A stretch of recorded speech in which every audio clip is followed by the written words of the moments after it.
बेटे के आने पर तू हलवाई बिठाता है और नबी पाक के नाम की लाइटें लगी हों तो तू परेशान होता है। हमसे कभी पूछ, तुझे बताएं बस नहीं चलता, वरना ताड़े तोड़ के छतों पे लगा दे। बस नहीं चलता, फरिश्तों को भी कहें आओ हमारे साथ शामिल हो जाओ, आमद मुस्तफा मरहबा मरहबा का नारा लगाना है। हमारा बस नहीं चलता, वरना दुनिया की सारी नेमतें बिछा दे और लोगों को बतलाएं कि असल तो खुशी मनाने का दिन ही आज है जब अल्लाह ने हमें अपना प्यारा रसूल अता फरमाया है। और हमारे इमाम, तू कहता है मिलाद ना कर, हमारे इमाम ने तो कहा हशर तक डालेंगे हम, हशर तक। ये 2-4 दिन का तो प्रोग्राम ही नहीं हमारा, हशर तक डालेंगे हम पैदाइशे मौला की धूम और मिसले फारस नजद के कले गिराते जाएंगे। खाक हो जाए अदु जल कर मगर हम तो रजा, दम में जब तक दम है जिक्र उनका सुनाते जाए। हमारा तो 1-2 दिन का प्रोग्राम ही नहीं। और फिर सुनो कितनी बड़ी नेमत है। हजरत अब्बास से किसी ने कहा था अल्लाह की सबसे बड़ी नेमत, तो बुखारी उठाना, फरमाने लगे मुहम्मदुन नेमतुल्लाह। बुखारी है बुखारी, फरमाया मुहम्मद अल्लाह की सबसे बड़ी नेमत है, सल्लल्लाहु, ये सबसे बड़ी नेमत है। कुछ कर तो सही ना यार। एक मुझे कहने लगा नहीं वो 9 रबीउल अव्वल को आए थे, तो मैंने कहा 9 को मिलाद मनाओ, कोई मसला नहीं, 9 को मिलाद मनाओ, कोई मसला ही नहीं, हम तो सारा साल मनाते हैं, बस 9 को मनाओ ना भाई। कौन कहता है ईद नहीं हम कहते। मैंने कहा चलो जश्न मिलाद कह लिया करो, किसी तरफ आओ तो सही ना भाई, जश्न मिलाद ही कह लो। ये कह लो तुमने खुशी मनानी है तो महफिल मिलाद कह लो ना, ईद कहो, ईदे 2 ही है। मैंने कहा नहीं वो भी तेरी गलती है, मेरे नबी ने कहा हर जुमा मेरी उम्मत की ईद है। और कुरान पाक पढ़, कुरान पाक पढ़। हजरत ईसा कहते थे या अल्लाह जब तू मन्नो सलवा नाज़िल करेगा वो दिन हमारे लिए ईद का दिन होगा। और सियासता पढ़, हजरत उमर कहा करते थे जिस दिन दीन मुकम्मल हुआ यौम अकमलतु लकुम, ये आयतें नाज़िल हुई तो फरमाया वो दिन हमारे लिए ईद का दिन था। यहूदी हमें कहते थे ये आयतें हम पे आती तो हम ईद मनाते। ये भी तेरी गलती है कि ईदें 2 ही हैं। रब जब भी किसी को दीद कराए वो ईद का ही दिन होता है, वो ईद का ही दिन होता है भाई। हमारे लिए सबसे बड़ी ईद ये है, इसलिए कि बाकी ईदें इसी ईद का सदका है सल्लल्लाहु ताला अलैहि। तो ईद मिलादुन नबी पे इज़हार मुसर्रत करना, खुशी का इज़हार करना, खुशी का इज़हार करना, ये तो ईमानी तकाजा है, ये तो रूह का तकाजा है, ये तो अंदर उछलता है। शरीयत जितनी हमें इजाजत देती है उतना हम करते हैं। और कोई मिलाद की महफिल में कोई ऐसा काम नहीं होता जो शरीयत से टकराता हो। पहले क्या होता है तिलावत, मने कुरान पढ़ना। दूसरा क्या होता है, इतना दर्जा है नात का, अब तो ना नात पढ़ने वाले रहे ना सुनने वाले रहे, दोनों में ही कमी है। और मैं अक्सर कहता हूँ नात पढ़ना इतना कमाल नहीं जितना सुनना कमाल है। सुनने वाला कोई होना चाहिए, नात सुनना ज्यादा माना रखती है। उसकी वजह यह है कि नात पढ़ना सहाबा की सुन्नत है और सुनना मोहम्मद मुस्तफा की सुन्नत है। और सुनने वाले का दर्जा, हाँ तेरा दर्जा ज्यादा है अगर तू समझे तो। और इतना बड़ा दर्जा कि हजरत एहसान बिन साबित नात पढ़े तो नबी पाक अपनी चादर मिंबर पे बिछाए और फरमाया नीचे ना पढ़, इधर मेरे मिंबर पे बैठ के पढ़। ये कोई मामूली बात है? रसूलुल्लाह की नात सुनना, बलगल उलाबे कमाल ही कशफत दुजाबे जमाल ही हसनत जमीयो। शेख सादी कहते हैं 3 फिक्रे लिखे तो चौथा होता ही नहीं था, मैं सो गया बड़ा परेशान था कि चौथा फिक्रा नहीं बन रहा। बलगल उलाबे कमाल ही कशफत दुजाबे हसनत जमीयो, चौथा लिखा नहीं जाता था। नींद आ गई, मेरी आंख लगी तो महबूब का दीदार हुआ। हुजूर ने फरमाया परेशान पड़े हो? मैंने कहा महबूबा 3 लिखे हैं, चौथा बन ही नहीं रहा। तो हुजूर ने फरमाया चल सुना ना मुझे, ये छोटा नात पढ़ना कोई छोटा काम है? ये तो हमने खाता ही गलत लोगों को दे दिया है, वो तो इस काबिल ही नहीं थे कि नात सुनी जाती। बलगल उलाबे, शेख सादी कहते मैं सुनाने लगा और मुस्तफा सुनने लगे। बलगल उलाबे कमाल ही कशफत दुजाबे जमाल ही हसनत जमीयो खिसाल ही। तो हुजूर ने फरमाया चल सादी कह दे सल्लू अलैहि वालैहि, कह दे सल्लू अलैहि वालैहि। फरमाते मैं कहता जाता था और मुस्तफा मुस्कुराते जाते थे। कुछ छोटा दर्जा है ना तो ईमान है, ना तो ताकत है, ना तो तेरी रूह को बेदार करती है, पर शर्त है ना तो, शर्त है, शर्त ये तकाजा है मैं ना तो वो ना हो कि नात पढ़े ना, मेरे हज़रत साहब फरमाते हैं नात का मकसद है जब बंदा नात पढ़े तो उसका दिल नबी पाक के गुंबद की तरफ जाए, जब नात सुने तो उसकी तवज्जो रसूल पाक की जानिब जाए। ये ना हो कि नात सुने तो तवज्जो गाने की जानिब जाए। ये ना हो कि नात हो रही हो तो लोग कहें, और मेरे कान में लोग कह देते, आप यकीन करें महफिल में बैठे लोग कहते फलाने गाने की तर्ज पे लांदा जी, तो किधर गया ध्यान उसका? तो ये नात तूने पढ़ी है, तू नात सुनी नहीं आज तक। अगर नात पढ़नी हो तो अल्लामा इकबाल की लिखी हुई पढ़ा कर, अगर नात पढ़नी हो तो शेख सादी की लिखी पढ़ा कर, अगर नात पढ़नी हो तो हजरत हुसैन बिन साबित की लिखी पढ़ा कर। और अगर तेरा दिल करे कि नात भी हो, जज्बात भी हो, हुस्न भी हो, इल्म भी हो, अमल भी हो, कुरान भी हो, हदीस भी हो, तो फिर इमाम मोहम्मद रजा फाजिल बरेलवी की पढ़ा कर, फिर आला हजरत की पढ़ा कर। तुझे पता चले चमक तुझसे पाते हैं सब पाने वाले, मेरा दिल भी चमका दे चमकाने वाले। आला हजरत कहने लगे या रसूलल्लाह मेरी सिफारिश ना करो, डर लगता है, डर लगता है, क़यामत की रात बड़ी गहरी है, सिफारिश ना करो, इस तरह करो मेरा बाजू पकड़ो और जन्नत तक पहुंचा के आओ, मेरा बाजू पकड़ो और जन्नत तक।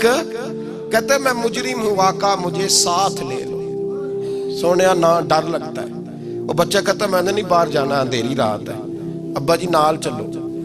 तो बिला मिसाल बिला तशबीह सिर्फ समझाने के लिए, किसी कोई बड़ा साथ हो तो डर नहीं लगता। तो ये नात है ना, चमक तुझसे पाते हैं सब पाने वाले, मेरा दिल भी चमका दे चमकाने वाले। कहते हैं या रसूलल्लाह महशर की रात बड़ी गहरी है, मैं मुजरिम हूँ आका मुझे साथ ले लो कि रस्ते में है जा बजा थाने वाले।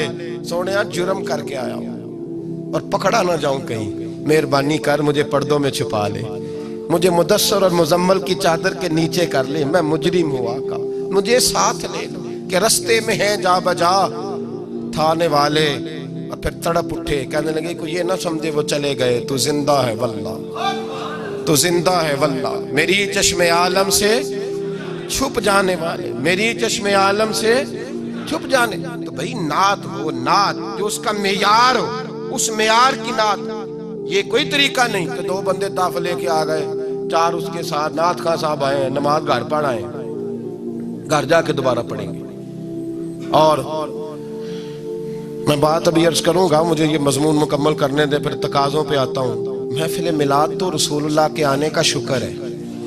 कुल बिफज़लिल्लाहि व बिरहमतिही फबिज़ालिका फलयफ़रहू। महबूब कह दे जब फजल मिले, रहमत मिले तो फिर इन्हें चाहिए कि खुशी बनाए। महफिल मिलाद, और भाई ये ना कहा करके ये पैसे गरीब को दे, मिस्कीन को दे। महफिल मिलाद में बात गरीब की होती है।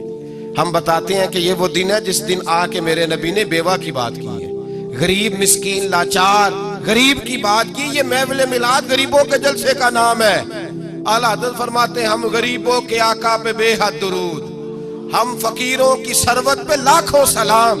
ये मिलाद गरीबों मिस्कीनों यतीमों बेवाओं के नाम का जलसा है। शिकवा है मुझे उस जलसे से। जलसा तो मिलाद का हो पर सदारत चौधरी कर रहा हो, सदारत मालदार कर रहा हो, वडेरा कर रहा हो, कोई जरूरत नहीं। जलसा मिलाद का हो तो सदारत किसी गरीब को करनी चाहिए, माड़े को करनी चाहिए, वरना जरूरत क्या है। जो हुजूर के मिलाद में आए हैं वो सारे मेहमान खुसूसी हैं, कोई अर्ज नहीं, कुछ नहीं होने लगा, कोई नहीं खा जाता, छोड़े इस चीज से बाहर आए। तो ये तो शुक्र है। और ये तज़किरे जितने मिलाद के तज़किरे होंगे उतनी गरीबों की बात होगी, उतनी इस्लाम की रूह की बात होगी, बेवा की बात होगी। और सहाबा तो उस दौर में लोग कहते हैं सहाबा मिलाद करते थे। मैंने कहा चलो तुम्हें समझ तो नहीं आनी पर समझा देता हूँ। सहाबा तो उस वक्त करते थे जब करना था ही बड़ा मुश्किल, अब तो मुश्किल नहीं ना। सहाबा तो तब करते थे जब किया जा सकता ही नहीं, बड़ा मुश्किल। सुनो सुनो, इब्ने शाम उठा के देखो, सीरत की किताबें पढ़ो। नबी पाक सल्लल्लाहु अलैहि वसल्लम के सहाबा कुरैश मक्का के जुल्म और सितम से तंग आ गए।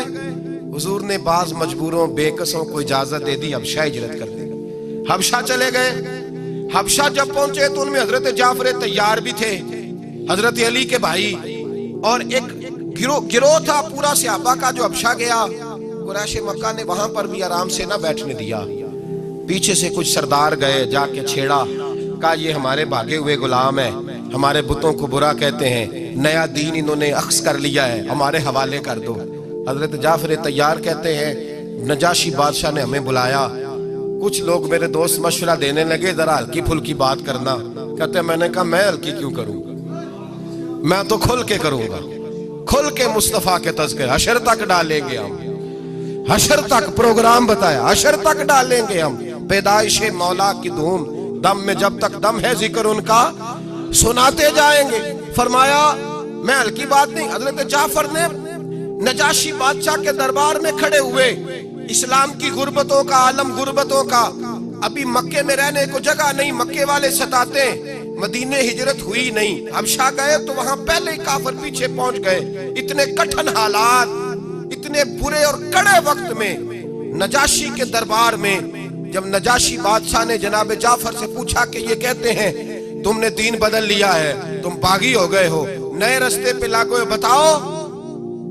तो हजरत जाफर तैयार ने नजाशी के बादशाह में वही बातें की जो हम महफिल मिलाद में करते हैं, वही जुमले, वही मिलाद का वही सारा पस मंजर। हजरत जाफर तैयार बोल पड़े, फरमाने लगे नजाशी हम तो बेटियां जिंदा दफन कर देते थे। नजाशी, यही बातें होती है ना महफिल मिलाद, हम बेटियां दफन करते थे, किसी का औरत का खामद मर जाता तो उस औरत को भी साथ दफन होना पड़ता, उसकी जिंदगी मुर्दे जैसी कर दी जाती, बहनों पे जुल्म होता था, बेटियों को जायदाद में हिस्सा नहीं मिलता था। ए नजाशी हमारे यहाँ गरीब पिसा करता था, यतीम पिसा करता था, मजबूरियां थी, परेशानियां थी, दुख ही दुख, आजमाइशें ही आजमाइशें। बस फिर अल्लाह ने हमें अपना रसूल अता फरमा दिया, फिर अल्लाह ने हमें अपना रसूल अता फरमा दिया। वो अपने पराये का गम खाने वाला, मुरादें गरीबों की बर लाने वाला, मुसीबत में गैरों के काम आने वाला। अल्लाह ने हमें रसूल दिया, फरमाया बस हम उसके झंडे तले जमा हो गए और हम इनके बुतों को नहीं मानते, रसूलुल्लाह सल्लल्लाहु अलैहि वसल्लम की बात को मानते, एक खुदा की इबादत। तो सहाबा तो वो बातें उस आलम में कहा करते जब कहना बड़ा मुश्किल था, उन्होंने वही मिलाद की बातें जो हमारे यहाँ होती हैं, यही होती है ना मिलाद की बात। एक साहब शिकवा करने लगे, कहने लगे थी मौलवी हर महफिल मिलाद में यही बताते हैं बेटियां जिंदा दफन होती थी, फलां होता, अब बदल लेना चाहिए। तो मैंने कहा जब बातें हैं ये तो बदली कैसे जाए, बातें हैं ये जो हर साल महफिल बाद में दोहराया जाता है तो बताया जाता है कि अभी भी बेटी के आने पर परेशान ना होना।